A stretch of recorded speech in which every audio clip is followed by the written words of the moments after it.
Little Red Riding Hood. Once upon a time, in a quiet little village, there lived a kind and cheerful girl called Little Red Riding Hood.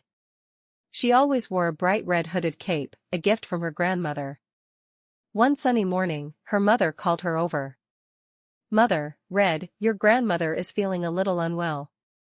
I packed a basket with some bread, cheese, and her favorite cookies. Could you take it to her cottage in the woods? But remember, stay on the path and don't talk to strangers." Little Red Riding Hood: "Yes, Mother. I promise to be careful." With the basket in hand, Little Red Riding Hood skipped along the forest path. The birds chirped, the flowers swayed, and the sunlight danced through the trees. But suddenly, she heard a voice. "Wolf, good morning, Little Red Riding Hood. Where are you off to on this fine day?" Little Red Riding Hood: "Good morning, Mr. Wolf. I'm going to visit my grandmother. She's not feeling well, so I'm bringing her some goodies." The wolf's eyes gleamed with a sly idea. "Wolf, what a kind girl you are. Tell me, where does your grandmother live?"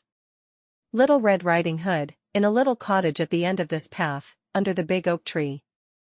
The wolf smiled a sharp-toothed smile. "Wolf, ah, how lovely. Well, I won't keep you. Have a safe journey." Little Red Riding Hood continued on her way, picking flowers along the path. Meanwhile, the cunning wolf took a shortcut to Grandma's cottage. He knocked on the door. "Grandma, who's there?" "Wolf, it's me, Little Red Riding Hood. I brought you some goodies." Grandma, thinking it was her granddaughter, opened the door. To her surprise, the wolf leapt inside. "Grandma, oh my!" The wolf gently placed Grandma in a wardrobe and dressed up in her clothes, complete with a frilly cap and glasses. Then he climbed into bed and waited. When Little Red Riding Hood arrived at the cottage, she noticed something seemed different. She knocked softly. "Wolf, disguised, come in, dear." Little Red Riding Hood stepped inside and approached the bed. Little Red Riding Hood: "Grandmother, what big ears you have." Wolf: "All the better to hear you with, my dear." Little Red Riding Hood: "Grandmother, what big eyes you have." Wolf: "All the better to see you with, my dear." Little Red Riding Hood: "Grandmother, what big teeth you have." Wolf: "All the better to eat you with." The wolf jumped out of bed, but before he could catch her, a woodcutter passing by heard the commotion and rushed inside. "Woodcutter, stop right there, you sly wolf." The brave woodcutter chased the wolf out of the cottage.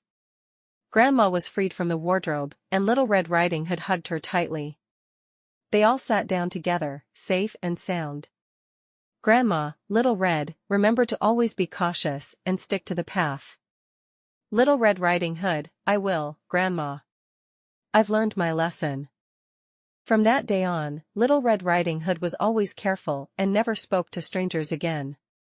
And as for the wolf, he never dared to bother anyone in the forest again. And so, Little Red Riding Hood, her mother, and her grandmother lived happily ever after.